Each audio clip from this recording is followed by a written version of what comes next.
Hello friends, आज हम आपको दिखाने जा रहे हैं कि जिस रिज़ॉर्ट में दादी और अभी ठहरी हैं वहाँ का क्या हालचाल है।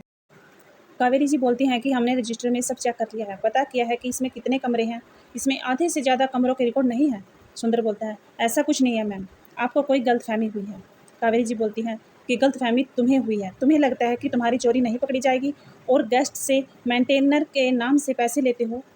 देखा है तुमने, दीवारों से पेंट उतर गया है, गमले टूटे हुए हैं, घास उगी हुई है, मच्छर इतने ज़्यादा हो गए हैं, लगता है कि हम जंगल में खड़े हैं।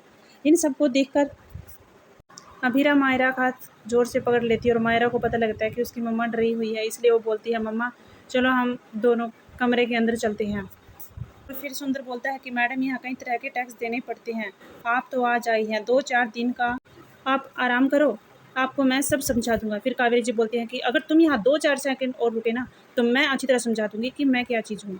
और फिर उसे नौकरी से निकाल देती है और वो कहता है कि मैडम मेरे बगैर यहाँ काम नहीं चलेगा, आप बहुत बड़ी गलती कर रही हैं मुझे यहाँ से निकाल कर।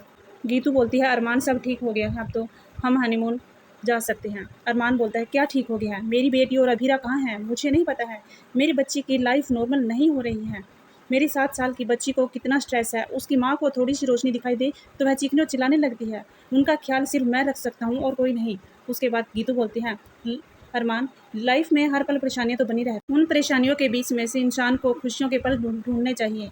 और अभीरा और मायरा अब ठीक है, हम भी तो परेशान हैं कई महीनों से। फिर अरमान बोलता है कि क्या हम जेल में थे, हम कहीं नहीं जा रहे हैं, तुम्हें जहाँ जाना है तुम जा सकती हो।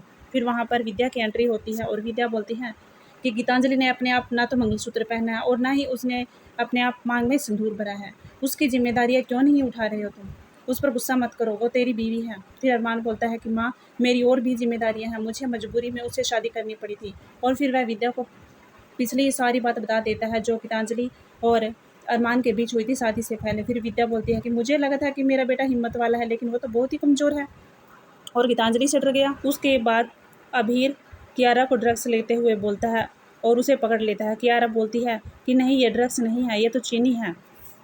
और फिर कियारा और अभीर के बीच बहस होने लगती है। रात को रिजॉर्ट में दादिसा अभीरा और मायरा को देखती है और सोचती है कि उनके लिए खाना शायद ये लेकर आए होंगे, लेकिन ये जो आए हैं तो ये खाना लेकर नहीं आए और ये नौकरी छोड़ने की बात करती हैं। और उसके बाद मायरा बोलती है अभीरा से, मम्मा क्या इस रिसोर्ट में सिर्फ हम 3 रहेंगे, दादिसा, मैं और आप। और इस तरह से फिर अभीरा दादिसा की तरफ देखने लगती है। आपको हमारी ये वीडियो कैसी लगी? Like, share, subscribe and comment कीजिएगा।